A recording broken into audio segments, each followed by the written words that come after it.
Halo semuanya, selamat datang di segmen analisa. Di video kali ini kita akan bahas adalah keterangan dari Danu yang mengatakan dengan tegas di awal-awal dia diperiksa di Polres Subang tentang siapakah pembunuh Ibu Tuti dan juga Amel. Terjadinya di 18 Agustus 2021. Kalau aku tangkap ini adalah momen Danu diperiksa saat itu dia belum punya pengacara dan juga dia menginap katanya di Polres Subang selama 3 hari.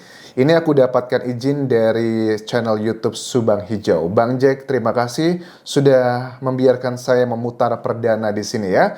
Oke, kita akan tonton langsung dan kita akan coba analisa apakah pernyataan Danu ini punya alasan atau tidak. Dia pede sekali mengatakan bahwa dia melihat ada dua pelaku pembunuh Ibu Tuti dan juga Amel. Apa penyebabnya sebenarnya? Yang pakai ini takut, serba salah juga gitu kan? Gitu. Pasti paham lah, paham. Baik. Danu itu kan kemudian menandatangani itu ya, Betul. bahwa pelakunya adalah A. Menyebutkan nama lah seperti itu. Itu atas dasar apa? Nah, dasarnya dari mana ini? Dasarnya dari mana? Dasarnya ya, dan curiga aja gitu. Curiga aja. Hanya sebatas curiga. Berarti tidak melihat kalau gitu. Hanya sebatas curiga. Kan begini Mas, saksi itu kan melihat, mendengar, menyaksikan, merasakan di tempat itu. Kalau misalkan menyebutkan sebuah nama di hadapan penyidik, si A pelakunya berarti melihat, kan itu logikanya. Kalau sebatas curiga, ya mungkin secara kasarnya nggak boleh juga menyebutkan si A pelakunya, nggak boleh juga. Karena menunjukkan penyidikan secara emosional bukan Danu untuk mengungkapkan siapa pelakunya juga kan istilahnya Langsung spot gitu. enggak emosional itu sebagai ibaratnya dan itu binatang lah gitu. Nilainya nakkan lah Bang. Iya, Gitu. Iya, itulah intinya. Saksi Danu itu kan umur segitu ditekan sama polisi gimana kan? Iya. Jangan kan Danu umuran kita aja kalau ditekan. Danu begitu, mengaku gimana dia rasanya? ditekan. Maksudnya Bang. Sehingga planning pula ya. Sehingga Itu kasihan juga ya kalau ya, tapi itu ya resiko Danu juga mungkin ya sebagai saksi seperti itulah mungkin.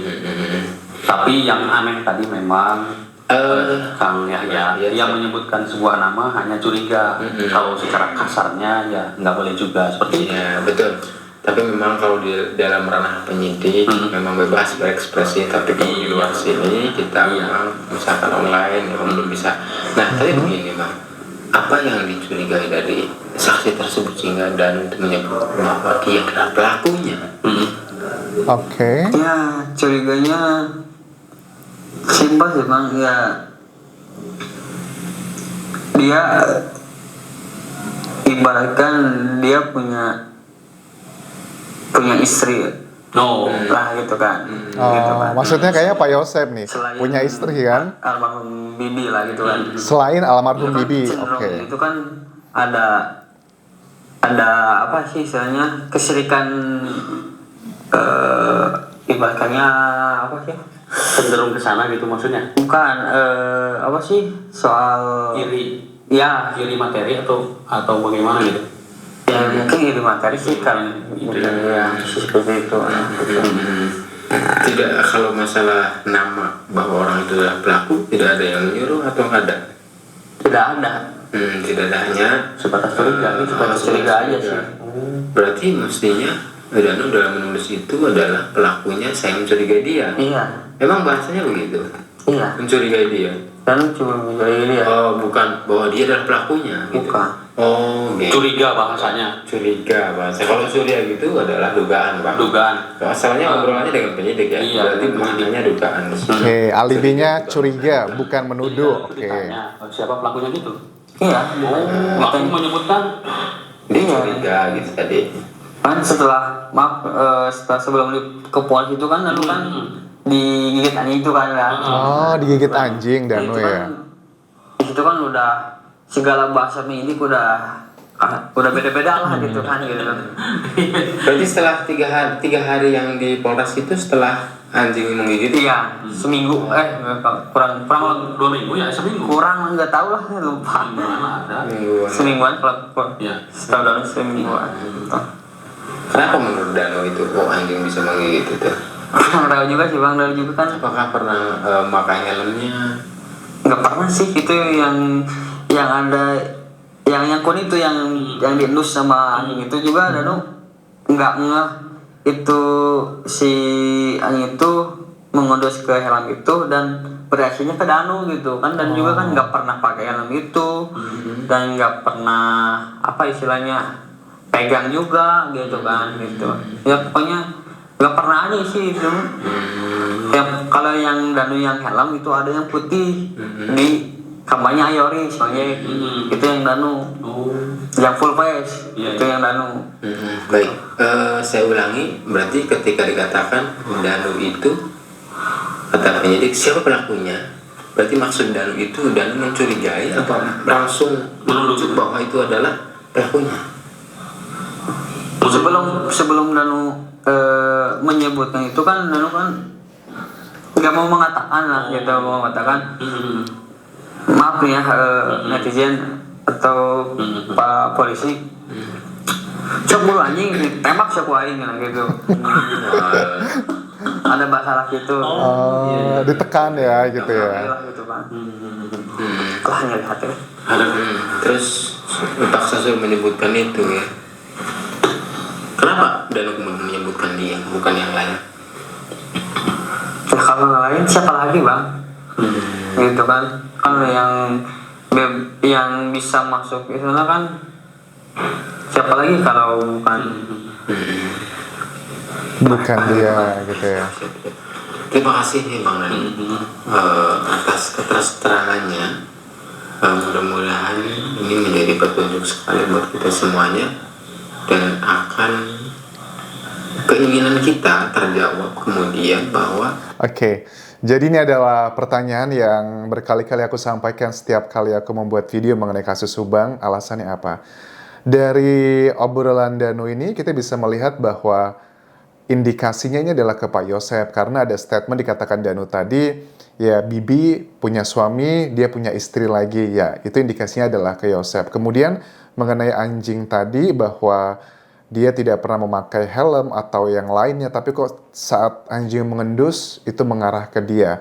Terus juga Danu merasa bahwa ada pertanyaan yang dikatakan bahwa Danu sebenarnya statementnya dalam BAP, berita acara ini teman-teman juga harus clear ya. Yang dibahas ini adalah di kantor kepolisian, di berita acara pemeriksaan, bukan wawancara dengan Pak Kades dan juga Ki Anom yang ngobrol dan mereka mengatakan nasi goreng dan sebagainya. Bukan yang itu another story. Ini adalah bagian di BAP, berita acara pemeriksaan yang memeriksa adalah dari Polres Subang, Polsek, Polres kayaknya masih antara itu sih, karena kan bagaimanapun juga waktu di bulan pertama itu adalah masih antara Polres sama Polsek ya, lebih banyak berkoordinasi.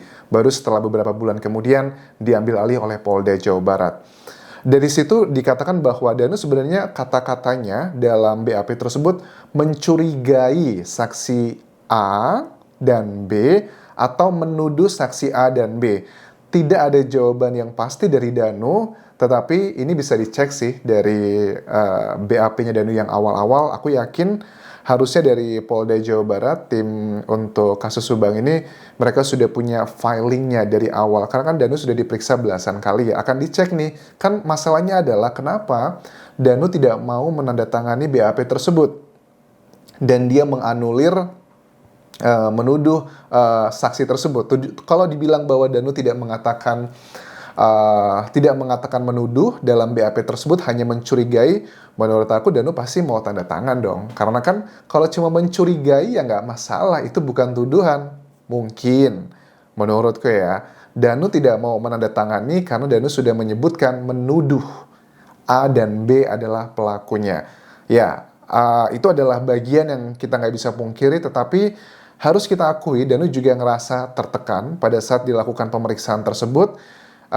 Make sense, karena ada beberapa hal yang juga cukup unik. Waktu itu dia menginap 3 hari, ya ada konteksnya karena dia sudah diendus sama anjing. Terus juga saat itu dia belum punya pengacara, karena kan seperti aku bilang ya teman-teman, kalau seorang saksi itu sudah punya pengacara, itu pengacaranya pada saat saksi tersebut diperiksa oleh penyidik selalu berada di sebelahnya. Nah, waktu itu Danu tidak punya pengacara, jadi dengan kata-kata yang Danu menganggap bahwa saya itu seperti binatang gitu, ditekan, bahkan diancam, mau ditodong dan sebagainya. Well, mungkin ini strategi penyidikan yang dilakukan saat itu, tetapi kan ternyata walaupun Danu menandatangannya pun seperti aku bilang bahwa dalam dunia hukum, untuk menentukan satu hal fakta atau menentukan satu orang menjadi tersangka itu kan dibutuhkan 2 alat bukti. Dan Danu dengan keterangan saksi itu baru 1 alat bukti. Harus ada alat bukti lain lagi selain keterangan saksi adalah ada keterangan ahli atau keterangan terdakwa, petunjuk dan juga surat.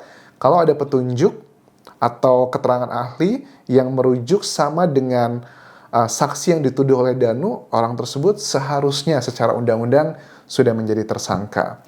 Oke, jadi ini sudah clear ya bahwa alasan Danu menganulir keterangannya adalah karena itu hanyalah kecurigaannya saja dan dia mengaku tidak ada yang menyuruh. Karena kan selama ini sebagian masyarakat berpikir apapun yang dilakukan Danu itu semuanya adalah terinspired oleh Yoris karena dulu satu tim. Tapi ternyata ini adalah buktinya bahwa Danu waktu itu mengatakan hal tersebut tidak ada yang menyuruh, itu adalah dari dia sendiri.